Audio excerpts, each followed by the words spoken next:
హోంశాఖ మంత్రి గారు. ధన్యవాదాలు అధ్యక్ష. మొదటి ప్రశ్నకి అవునండి, కొన్ని శాంతి భద్రతలు బందోబస్తు డ్యూటీల్లో రేంజ్ విఆర్ పోలీస్ ఇన్స్పెక్టర్ల సేవలను వారి నెలవారీ వేతనాలు భత్యాలను చెల్లించకుండా వినియోగించబడుతున్నది. సెకండ్ క్వశ్చన్ అధ్యక్ష, ఖాళీలు ఏర్పడిన వెంటనే జిల్లాలో రేంజ్ విఆర్ పోలీస్ ఇన్స్పెక్టర్ నియమించడం అవుతుంది లేదా వాళ్ళ ఆప్షనల్ అనుమైన విధంగా డిప్యుటేషన్ విభాగాలు నియమించబడుతుంది అధ్యక్ష.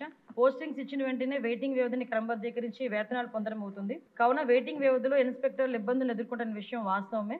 ఎందుకంటే వారు పోస్టింగ్స్ పొందిన తర్వాత వారు వేతనాలు అయితే పొందడం అవ్వాలి, కానీ లాస్ట్ 5 years కూడా వాళ్ళకి ఆ వేతనాలు ఇవ్వకుండా చాలా ఇబ్బందులు పెట్టిన పరిస్థితి కూడా వాస్తవం అధ్యక్ష.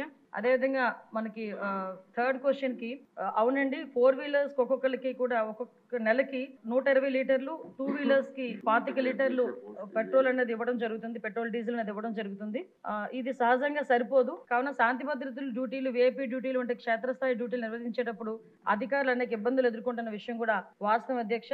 దీనికి కూడా ఇప్పుడు నెలకి 300 లీటర్లు, 2 wheelers కి అయితే 50 లీటర్లు చేయడానికి కూడా ఒక ప్రపోజల్ అయితే ఉంది. దాన్ని కూడా కార్యరూపంలో దారుస్తాం అధ్యక్ష. అదేవిధంగా 4వ క్వశ్చన్ కి అధ్యక్ష, అవునండి, పెట్రోలింగ్ మరియు విఐపి భద్రత డ్యూటీలను అదనంగా నిర్వహించడానికి క్షేత్రస్థాయి అధికారులు వినియోగించిన పాత వాహనాలతో పోలీస్ శాఖ చాలా ఇబ్బందులు ఎదుర్కొంటుంది. శాఖ కూడా వాహనాలు తీవ్ర కొరత ఇబ్బంది పడుతుంది అధ్యక్ష. ఎందుకంటే దీనికి 2014లోనే 2018లోని టీడీపీ గవర్నమెంట్ అధికారులు ఉన్నప్పుడు మాత్రమే సుమారుగా 150 కోట్లు, 2014లో 100 కోట్లు, 2018లో 50 కోట్ల రూపాయలు వెహికల్స్ కి శాంక్షన్ చేయడం జరిగింది, వెహికల్స్ కొనడం జరిగింది. 2021లో 17 కోట్లు పోలీస్ శాఖకి నూతనంగా వాహనాల గురించి, వాహనాలు అయితే కొన్నారు కానీ దానికి బిల్స్ కూడా పేమెంట్ చేయకపోవడం వల్ల ఏపీ పోలీస్ ని లాస్ట్ గవర్నమెంట్ లో మహీంద్రా వాళ్ళు బ్లాక్ లిస్ట్ లో పెట్టుకున్నారు అధ్యక్ష.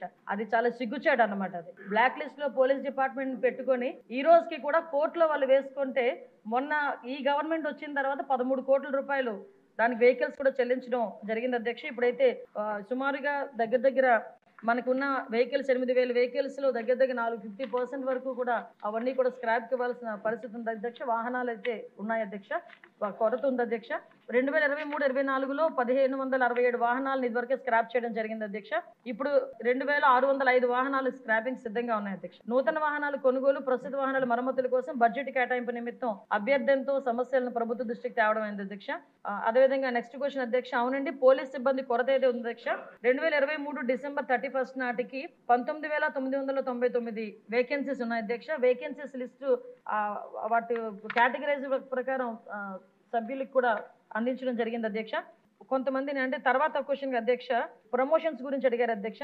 17/9/2002 తేదీ గల హోమ్ సర్వీసుల శాఖ జివో ఎంఎస్ నెంబర్ 280, 30/12/2011 తేదీ గల హోమ్ సర్వీసుల శాఖ జివో నెంబర్ 301 ద్వారా తీవ్రవాద, ఉగ్రవాద సంబంధిత శాఖల్లో విశిష్ట సేవలు అందించిన పోలీస్ సిబ్బందికి తరువాత ఉన్నత హోదా, యాక్సిలరీ పదోన్నతులు ఇవ్వడానికి ఒక కార్యవిధానాన్ని రూపొందించడం జరిగింది అధ్యక్ష. మార్గదర్శకాల ప్రకారం దిగువ పేర్కొన్న విధి విధానాలు నిర్వర్తించి అటు వ్యక్తులకు మాత్రమే యూనిట్ అధికారులు సిఫార్సు చేయాల్సి ఉంటుంది.